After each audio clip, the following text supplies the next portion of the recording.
y'all, it's me again. Sorry I wasn't able to record earlier. Just I've been busy with other stuff and whatnot. So I'm going to continue reading from my book, The 1910s. Let's go! Chapter 4, World War I. The sinking of the Lusitania nudges America toward war. John M. Taylor. Citizens of the United States watched European events with concern, but mainly they hoped that World War I would remain overseas. Some Americans supported England and her allies. Others favored Germany, but most went about their business as if nothing unusual had happened. That trend was the 1915 sinking of the passenger ship Lusitania, which is the older sister of this ship. No. First there was the sinking of the Titanic, and now there's the sinking of Titanic's little sister, the Lusitania. Yeah, they're sister ships. They're from the same company. So, anyways, continue. Torpedoed by a German submarine, the ship took 1,198 people, including 128 Americans, to their deaths. Anti-German sentiment gained momentum in the United States, which would be at war within 2 years. Historian John M. Taylor, a specialist in military history, examines the role of the Lusitania in turning public opinion in the United States against Germany. Shortly after noon on a drizzly spring day in 1915, the Cunard liner Lusitania backed slowly away from Pier 54 on New York's Lower West Side. It was Lusitania's 202nd Atlantic crossing, and as usual, the luxury liner's sailing attracted a crowd. For the 32,500-ton vessel was one of the fastest and most glorious ships afloat. In the words of the London Times, she was a veritable greyhound of the seas. Passengers not yet settled in their accommodations marveled at the ship's size and splendor. With a length of 745 feet, she was one of the largest man-made objects in the world. First-class passengers could eat in a two-story Edwardian-style dining salon that featured a plasterwork dome archway some 30 feet above the floor. Those who traveled first class also occupied regal suites consisting of twin bedrooms with a parlor, bathroom, and private dining area for which they paid $4,000 one way. Second-class accommodation on Lusitania compared favorably with first-class steamers on many other ships. People strolling through a nearby battery park watched as 3 tugs worked to point the liner's prow downriver toward the Narrows and the great ocean beyond. While well-wishers on the pier waved handkerchiefs and straw hats, rivers of smoke began to stream from 3 other liners' 4 tall funnels. Seagulls hovered astern as the liner slowly began to pick up speed.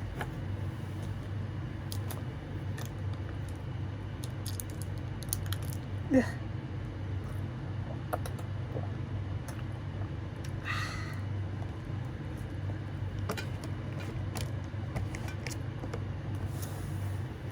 Remember to always hydrate. Always hydrate. The era of the ocean liner. The early years of the 20th century belonged to the great ocean liners, and Lusitania was one of the elite.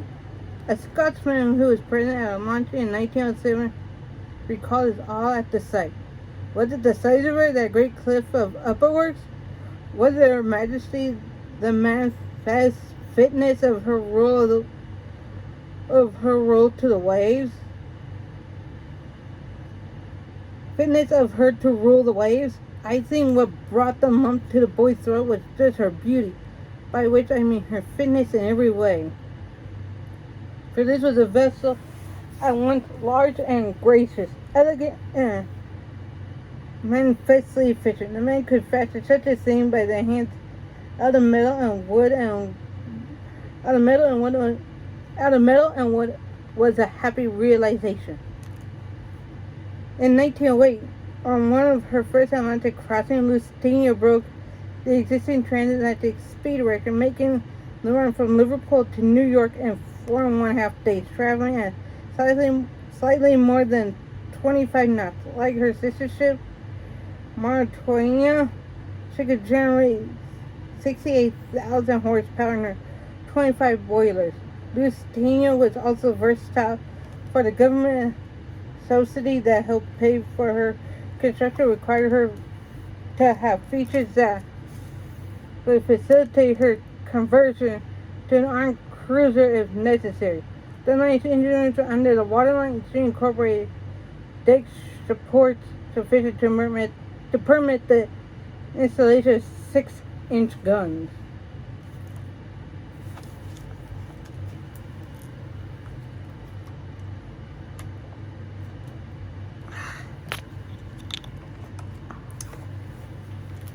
Yummy water. Yummy water. The Lusitania sails.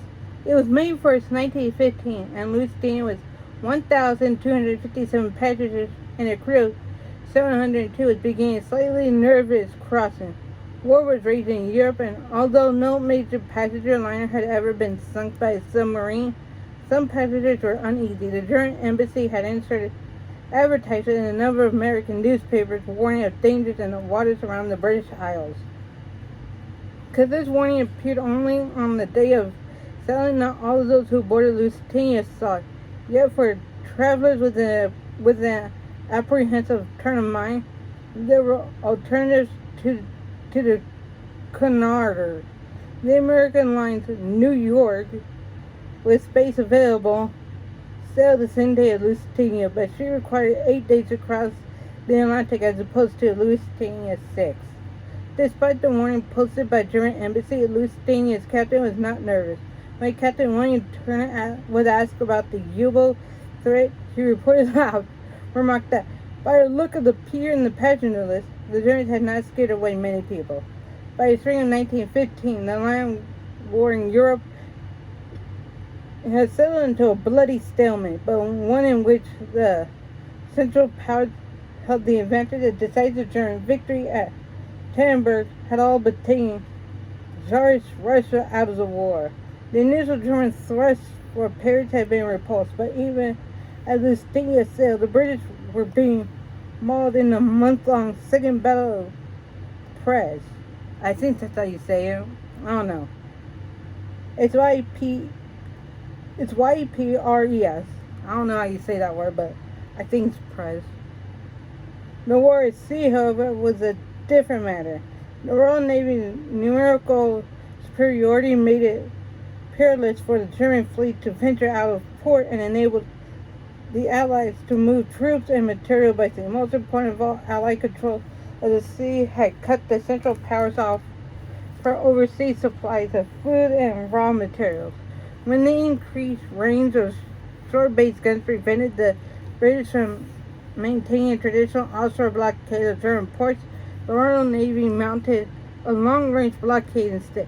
British cruisers patrolled choke points well away from German ports, halting all vessels suspected of carrying supplies to Germany and enlarging the traditional definition of contraband to include even raw materials and food. Not all contraband was headed for Germany. Lusitania carried some 4,200 cases of Remington rifle cartridges destined for the Western Front. Her cargo also included fuses and 1,250 cases of blah blah. Why is it so hard? Of empty shrapnel shells. Wow, that was hard for me to read. Although the Germans had no knowledge of this cargo, it is clear that British authorities were prepared to compromise Lusitania's non-belligerent status as a passenger liner for a small amount of war material. The growing effectiveness of the Allied blockade had forced Germany to take drastic measures. Germany's most promising offensive weapon at sea was a submarine, but international law of the time prohibited its most effective employment. If a submarine encountered a vessel that might belong to an enemy or might be carrying contraband, the U-boat had to surface, warn her intended victim, and remove cruise ship papers and, if possible, the cargo before destroying her prey. In response to Britain's unilateral redefinition of a naval blockade, Germany issued a proclamation of its own, declaring the waters surrounding Great Britain and Ireland to be a war zone. From February 18, 1915 on, Berlin had declared enemy merchant vessels found within the zone would be subject to destruction without warning.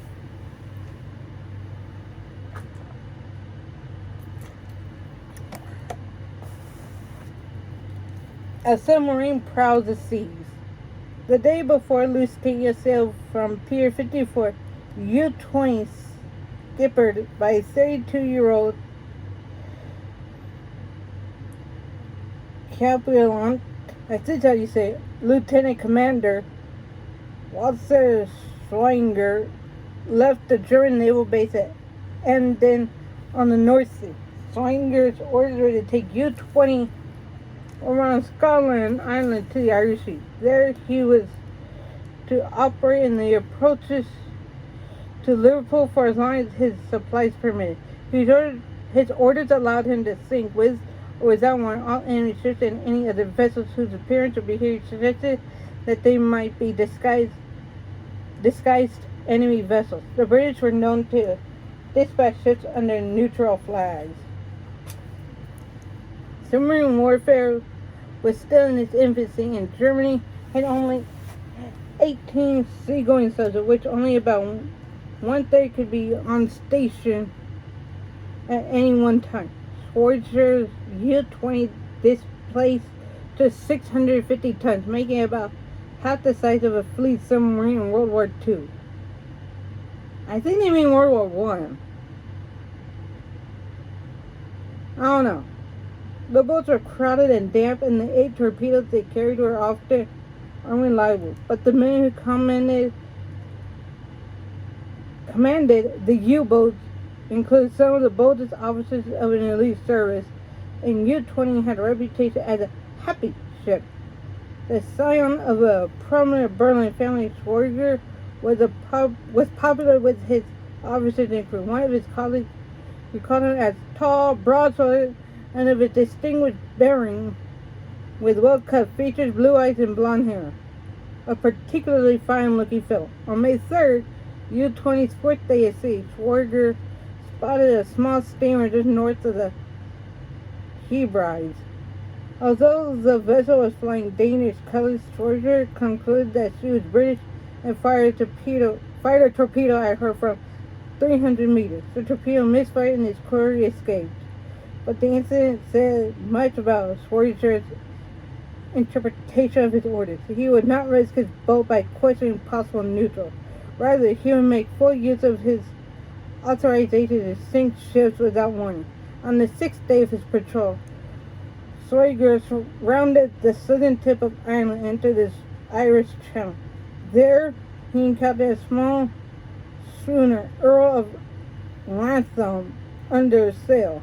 Schwinger considered her so minimal a threat that he service allowed the schooner's 5-man crew to abandon ship and destroy the vessel with shellfire.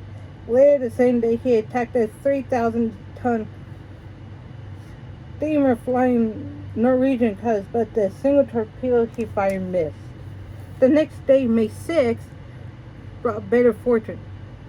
That morning, U-20 surfaced and pursued a medium-sized freighter, bringing her to a halt with gunfire. Schwinger believed in shooting first and identifying later.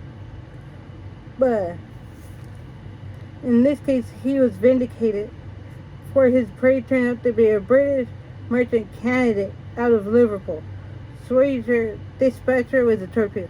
That same afternoon, U-20 sighted another ship of undetermined nationality. Schweitzer stopped her with one torpedo and watched as her crew took to the boat. He then sent her to the bottom with a second torpedo. This victim was Centurion, sister ship to a 5,900-ton Canada. After sinking Centurion, Schweitzer made a critical decision. Although his orders called for him to press on to Liverpool, he had only 3 torpedoes left. It was near the end of his cruising range. destroyer would expend one more torpedo in its current operational area and then begin the return voyage, confident of finding targets en route for its remaining 2 torpedoes.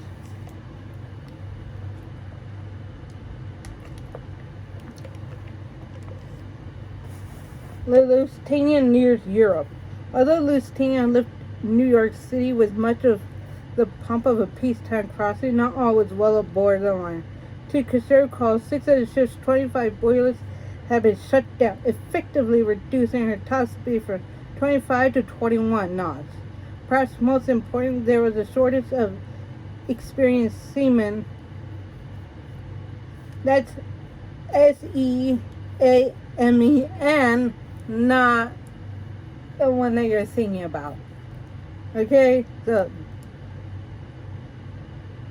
the Royal Navy had called up most reservists, leaving Cunard to recruit crewmen as best it could. Nevertheless, the ship was in the hands of one of the most experienced skippers on the Atlantic run.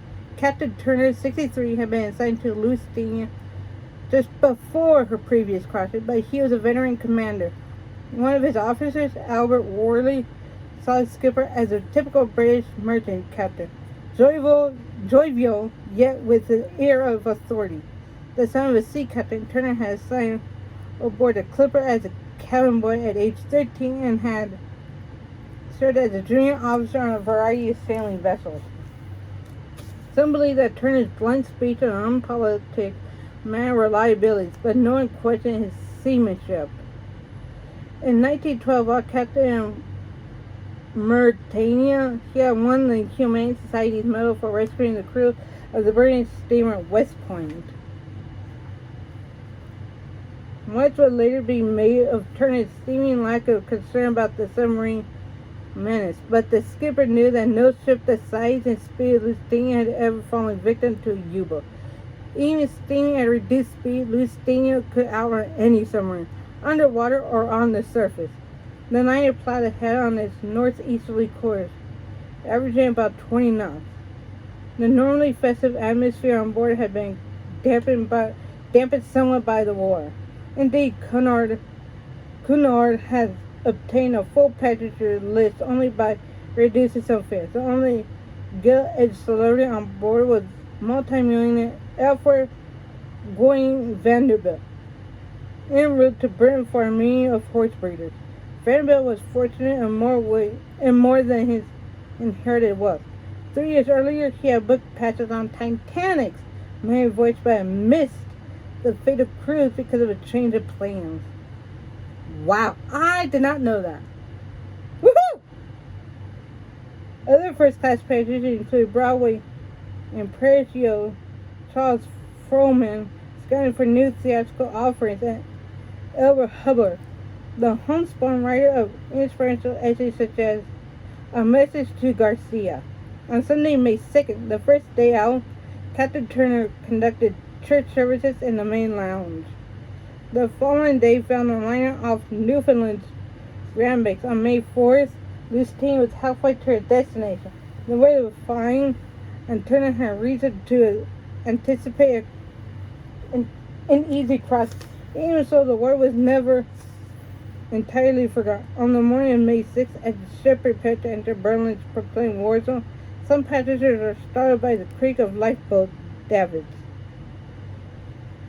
Early risers on B deck saw the Cunard liner's lifeboats being uncovered and swung out over the sides of the ship, where they would remain during the final, most dangerous portion of the voyage. That evening, Turner was called away from dinner to receive a radio message from the British Admiralty that warned of submarine activity off the southern coast of Ireland. There was no elaboration. The Admiralty did not mention the recent losses of Canada and Centurion. 40 minutes later, however, came an explicit order to all British ships: take Liverpool pilot at bar and avoid headlands. Pass harbors at full speed. Steer mid-channel course. Submarines off Fastenet. Lusitania acknowledged the message and continued on course. She was now about 375 miles from Liverpool, making 21 knots. Turner ordered all watertight doors closed except those providing access to essential machinery, and he doubled the watch. Stewards were instructed to see that portholes were secure and blacked out. May 7th began with a heavy fog, and Lusitania's passengers awakened to the deep blast of the liner's foghorn. Turner maintained a course of 87 degrees east, but because of the fog, ordered a reduction in speed to 18 knots. The skipper was timing his arrival at the Liverpool bar for high tide so that if no pilot was immediately available, he could enter the Mersey River without stopping. Some 130 miles east, in his surface boat, Schwager was wondering whether, given the poor visibility, he should continue on station. He recalled, "We had started back for Wilhelmshaven and were drawing near the channel. There was a heavy sea and a thick fog, with small chance of seeing anything. At the same time, a destroyer steaming through the fog might stumble over us before we knew anything about it. So I submerged to 20 meters below periscope depth. About an hour and a half later, I noticed that the fog was lifted. I brought the boat to the surface and we continued our course above water. A few minutes after we emerged, I sighted on the horizon a forest of masts and stacks. At first I thought they must belong to several ships. Then I saw it was a great steamer coming over the horizon. It was coming our way. I dived at once, hoping to get a shot at it. The torpedo finds its mark. Until midday, Turner had taken most of the measures that a prudent captain would be expected to take during wartime. On the fateful afternoon of May 7th, however, he reverted to peacetime procedures. The coast of Ireland was in clear view at 1 p.m., but Turner was uncertain of his exact position. Ignoring Admiralty orders to zigzag in dangerous waters to maintain top speed and to avoid headlands, Turner changed Lusitian's course toward land to fix his position. At 1:40 p.m., he recognized the old head of Kinsale, one of the most familiar headlands of the Irish coast. With cottages on the coast clearly visible to her passengers, Lusitania swung back toward her earlier course of 87 degrees east and headed toward her reckoning. The change of course involved two turns, and Schwager's recollection, when the steamer was 2 miles away, it changed its course. I had no hope now, even if we hurried at our best speed, of getting near enough to attack her. There I saw the steamer change her course again. She was coming directly at us. She could not have steered a more perfect course if she had deliberately tried to give us a headshot. I had already shot away my best torpedoes and left only 2 bronze ones. Not so good. The steamer was 400 yards away when I gave an order to fire. The torpedo hit and there was a rather small detonation, and instantly after a much heavier one. The pilot was beside me. I told him to have a look at close range. He put his eye to a periscope, and after a brief scream, "My God, it's the Lusitania!" U-20 torpedo carrying 300 pounds of explosives in its warhead struck between the first and second funnel, throwing a huge cloud of debris into the air. Turner, who had been in his cabin when the torpedo wake was spotted, rushed to the bridge. Survivors later testified almost unanimously that a second, heavier explosion followed. Power was cut off throughout the ship, preventing Turner from communicating with the engine room and trapping some people below decks. Passenger Margaret Mackworth and her father were about to step into an elevator when they felt the ship tremble from Schwager's detonating torpedo. Both stepped back, and an accident undoubtedly saved their lives. Above, confusion was rampant. Passengers rushed to the boat deck only to be told that the ship was safe and that no boats need to be launched. Most life rafts were still lashed to the decks. Passengers and crewmen alike milled about. Although Lusitania carried ample lifeboats, passengers had never been informed to which boat they were assigned in case of emergency. Charles Luracht, a Boston bookseller, later noted that as many as half the passengers had put on their life jackets improperly. The ship immediately took on a heavy list to starboard that made it impossible to lower boats from the port side. The inexperienced crew could not cope. When third officer Albert Bestic reached the number 2 lifeboat on the port side, he found it filled with women, most in full-length skirts. But only one crewman was available to man the davits. When Bestic, the crewman, and a male passenger attempted to lower the boat, there was a sharp crack. One of the guys had snapped, dropping the boat with the lifeboat and spilling its passengers against the railing into the sea. 3 years earlier, those aboard Titanic for whom there were not enough lifeboats had had some 2 hours in which to stake their icy grave. Aboard Lusitania, the imminence of the disaster left little time for contemplation. For instance, shortly after the torpedo struck, second-class passenger Alan Beatty slid across the entire width of the deck, cut the side of a collapsible raft, and still almost drowned as water poured over the rail. Although Turner never gave an order to abandon the ship, individual officers began loading boats on their own initiative. But the fact that the mine was still underway made it difficult to launch even the starboard boats. Several capsized, spilling their occupants into the water. Only 18 minutes after Voyager's torpedo struck, Lusitania sank with a roar that reminded one passenger of the collapse of a great building during a fire.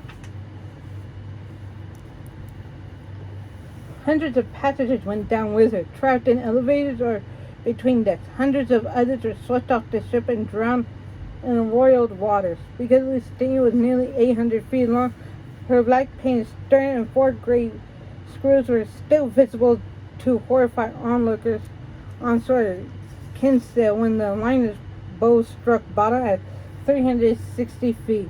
Not a ship was in sight when the liner went down. Other skippers appeared to have taken the submarine warning more seriously than had Turner. But a team of fishing boats from nearby Queenstown collected the living and the dead during the afternoon and evening of May 7th. More than 60% of the people on board died, a total of 1,198, of whom only 128 were Americans. About 140 unidentified victims were buried at Queenstown, but the remains of 900 others were never found. As the American soldiers, all 3, Froma, Hubbard, and Vanderbilt, went down with the ship. Once, if I recall, actuated by a less acute fear or by a higher degree of bravery, which the well-bred man seeks to feel in moments of danger, the men of wealth and position, for the most part, hung back while others rushed for the boats.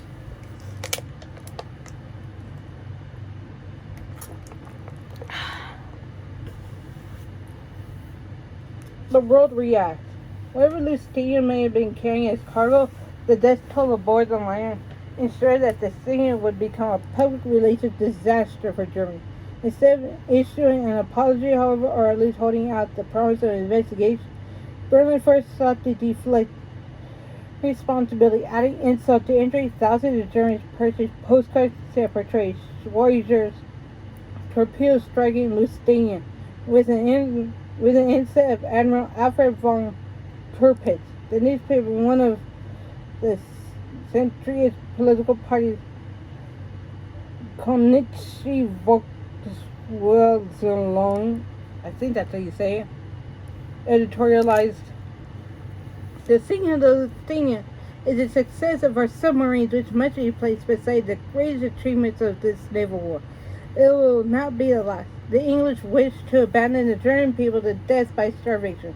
We are more human. We simply sink an English ship with passengers who, at their own risk and responsibility, entered the zone of operation." In Britain, reaction to the scene was immediate and violent.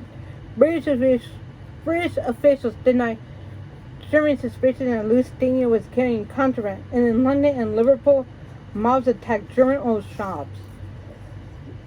The reaction in the United States was less destructive and more ominous. Former President Theodore Roosevelt denounced the sinking as piracy. To Roosevelt, it was inconceivable that the United States could fail to respond. The press reaction outside the United States could fail to respond. The press reaction outside the German American community was almost uniformly condemning. The New York Tribune warned that the nation which remembered the Maine will not forget the civilians of the Lusitania. A cartoon in the New York Sun depicted the Kaiser fastening a medal around the neck of a mad dog. The United States was not yet ready for war. However, and amid the indignation, there were calls for restraint. But the Lusitania tragedy cost thousands of Americans, heretofore indifferent to the war in Europe, to side with the Allies. On May 12th, the British government released a report on German atrocities in Belgium. The report exaggerated the extent of German depredations, but in the aftermath of Lusitania's scene, most Americans were a receptive audience. The German ambassador in Washington reported that the Lusitania affair had dealt a fatal blow to his efforts to enhance his country's image. The foreign reaction was sufficiently disturbing to the German government that Schweitzer, on his return to Germany, met with a cool reception. Then U-20's log mysteriously disappeared. Typewritten version of Schweitzer's log made available after Lusitania survivors had reported a second explosion includes this sentence: "It would have been impossible for me to fire a second torpedo into this crowd of people struggling to save their lives." In the diplomatic exchanges that followed the sinking, Germany was for a time estranged and then issued a statement expressing regret for the loss of American lives. President Woodrow Wilson, Secretary of State William Jennings Bryan, resigned his post over the stern tone of Wilson's notes, protesting German action, arguing that Germany had a right to prevent contraband from going to the Allies, and that a ship contraband could not rely on passengers to protect her from attack. But Germany had lost the propaganda war. On August 19, 1915, while diplomatic notes on the Lusitania affair were still being exchanged, another British liner, Arabic, was torpedoed with the loss of 2 American lives. This time, the German Foreign Ministry impressed upon the Kaiser the seriousness of any rupture with the United States, and Germany promised that no more merchant ships would be torpedoed without warning. The threat of American intervention receded until more than a year later, the beleaguered Germans believed it was necessary to resume unrestricted submarine warfare to break the British blockade. Berlin's announcement on January 31st, 1917, that submarines would sink on sight, brought the United States into the war. Nearly 2 years had passed between the sinking of Lusitania and President Wilson's call for a declaration of war. But when Germany resumed unrestricted submarine warfare in 1917, the picture that came to American minds was of the women and children aboard the legendary Cunard liner. Indeed, much of the world seemed prepared to accept the judgment of a British court that responsibility for Lusitania rested exclusively with the Germans, those who plotted and committed the crime. Turner, who survived the sinking of his ship, was roundly criticized for having failed to maintain top speed and for having ignored Admiralty orders to avoid headlines such as "the old head of Kinship." He never again took a Cunard ship liner to sea. As for Schweitzer, he went on to become one of Germany's top U-boat aces, receiving his country's highest decoration for having destroyed 190,000 tons of Allied shipping. About 5 weeks after receiving his decoration, however, Schweitzer took U-88 on what had proved to be his last cruise. The submarine never returned. She apparently struck a mine and went down with all hands. By the standards of his day, however, Schweitzer's action was reprehensible. Although the U-boat commander's orders permitted them to attack without warning, many of his colleagues chose to warn their victims if possible, and most of them probably would have done so in the case of a passenger line. By his own admission, Schweitzer torpedoed Lusitania before he had even identified her. The one point in Schweitzer's defense is that he certainly did not expect his target to go down in 18 minutes. As in the case of Centurion the day before, Schweitzer probably expected his first torpedo to stop Lusitania. Then, after those aboard had abandoned ship, he was seeing his victim at leisure. But this is not what happened, and Lusitania's victims are not the only ones who paid the price. Winston Churchill, British First Lord of the Admiralty when Lusitania went down world in 1931, the Germans never understood and never will understand the horror and indignation with which their opponents and the neutral world regarded their attack. To seize even an enemy merchant ship at sea was an act which imposed strict obligations on the captor. To make a neutral ship a prize of war stirred whole histories of international law, but between taking a ship and sinking a ship was a gulf. So yeah, please rate, comment, and subscribe down below. And if you're on YouTube, please ring that bell notification so that you can know when I upload next. And if you're on TikTok, please like and follow my videos. And on YouTube, let's get to 50 subscribers. And on TikTok, let's get to 40 followers. And once we get to those, then I'm going to do something special for you guys, okay? I can't wait to show you what it is. So let's get there, please. And to help the channel, please pay for my stuff on either eBay and or Mercari, okay? Bye. Happy Monday.